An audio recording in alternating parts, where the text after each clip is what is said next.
Salam super untuk Anda yang sedang berjuang menenangkan hati. Seringkali kita bertanya dalam keheningan, mengapa saya begitu mudah marah?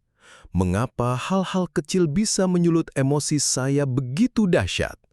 Apakah ini pertanda saya adalah orang yang pemarah? Sahabat saya yang baik hatinya, ketahuilah, ini bukanlah tentang watak yang buruk. Anda bukanlah orang yang jahat. Kemarahan yang sering meledak itu pada intinya adalah buah dari sebuah pola pikir yang keliru, sebuah jebakan yang tanpa sadar kita buat untuk diri kita sendiri. Dan sekali Anda memahami jebakan ini, Anda akan menemukan kunci untuk membuka gembok emosi Anda dan meraih ketenangan yang luar biasa. Tahan dalam hitungan ketiga. 1, 2, 3. Tahan. Penyakit bernama seharusnya. Coba perhatikan baik-baik. Kapan terakhir kali Anda merasa sangat marah atau kecewa?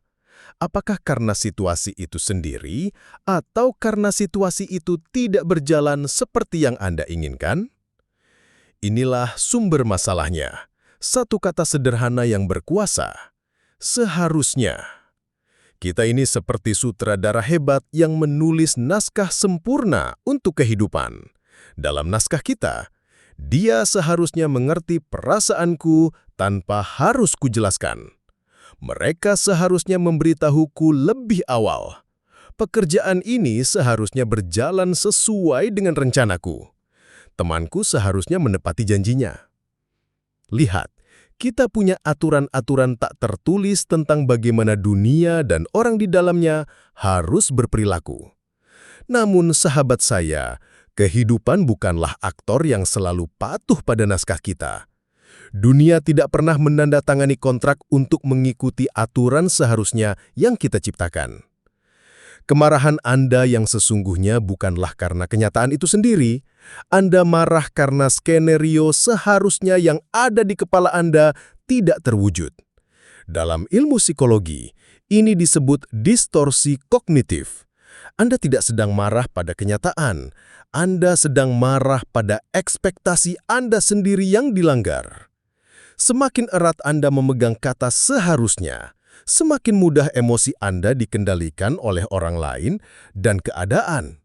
Hidup terasa seperti medan perang yang melelahkan, di mana Anda terus-menerus mempertahankan benteng ekspektasi Anda.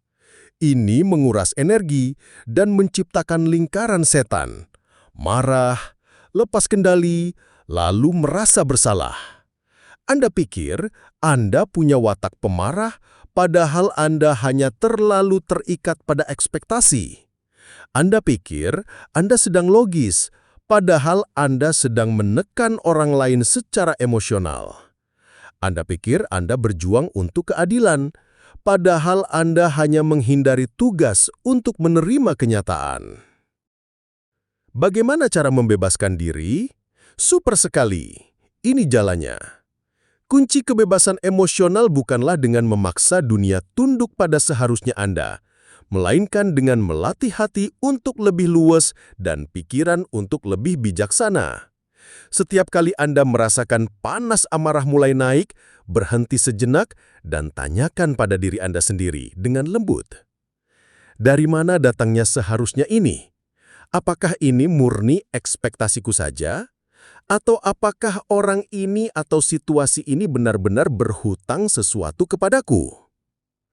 Setelah itu, lakukan 3 langkah ajaib ini. Langkah pertama, ganti kata seharusnya menjadi saya berharap. Ini adalah perubahan kecil dengan dampak raksasa. Dari dia seharusnya membalas pesanku sekarang, menjadi saya berharap dia segera membalas pesanku. Rasakan bedanya. Tekanannya langsung berkurang, bukan? Seharusnya adalah tuntutan yang kaku. Harapan adalah keinginan yang lembut. Harapan memberi ruang bagi kenyataan untuk menjadi dirinya sendiri, tanpa harus menghancurkan kedamaian Anda. Langkah kedua, lepaskan kebutuhan mengontrol, perkuat fleksibilitas. Anda tidak bisa mengontrol orang lain, cuaca, atau lalu lintas. Satu-satunya hal yang sepenuhnya dalam kendali Anda adalah respons Anda.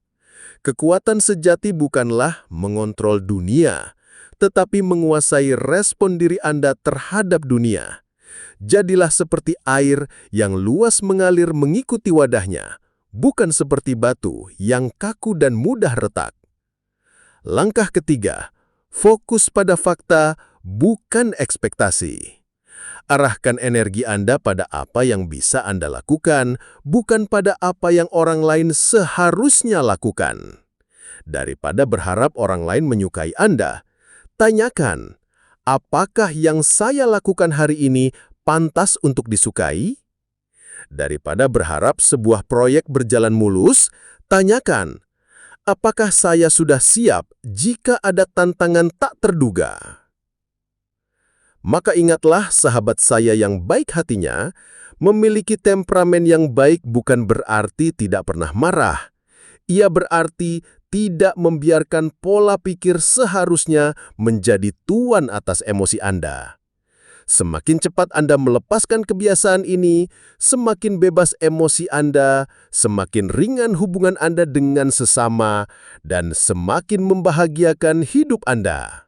Mulai dari hari ini, mari kita kurangi seharusnya dan perbanyak penerimaan.